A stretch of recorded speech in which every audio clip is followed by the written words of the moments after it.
Well, there's CDs in it or anything? Yeah, there's 2 CDs in this thing. This is a guide to the Crooked Road, and I did write the thing. The subtitle is Virginia's Heritage Music Trail. Hey, there's the bill for lunch. We've already paid it. And then there's a discussion of why there's so much music around here and where it came from and what the instruments are and where they came from and who some of the bands were. Here's a photograph of an ad for the hillbillies. The term hillbilly music comes from Galax, comes from a band called the Hillbillies. Arose in 1924. Radio band went to New York. We listen to records now we think records are important, but what was really important in those years was radio. And radio almost put records out of business because a lot of records weren't licensed for radio. And this band in this photograph here, the Hillbillies, played on New York and Washington radio.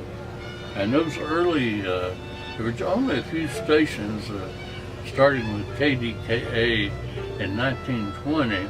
These guys went on in 24, and in those early static-free years, you could hear them from Florida to Canada and as far west as the Mississippi River.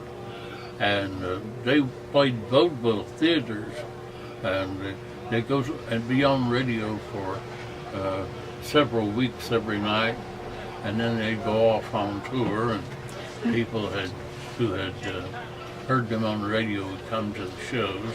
Some people might not know what static-free radio is.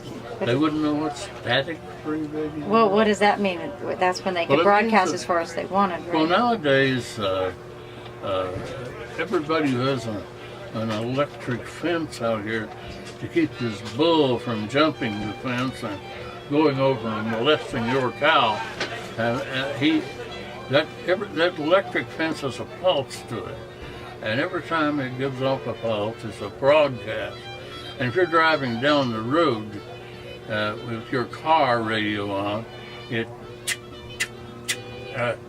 doing all kinds of things like that. And there's lots of things that emit electricity into the air now, and they were not around in those years. So you could...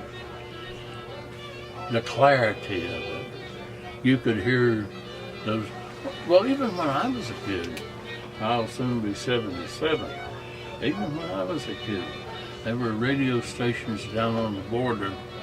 The Mexicans sort of retaliated against the FAA, and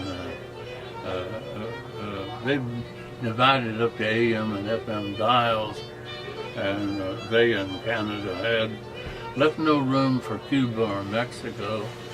And when Mexico finally went on the air, they had to go up at the high end, but they licensed people to do 150,000 watts. Some of them 500,000. Some of those stations sitting on the border down there or at Monterey, you could hear them from pole to pole.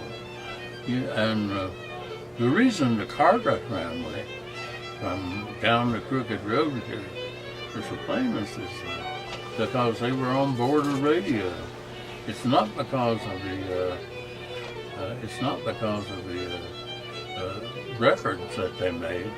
It's because of radio. And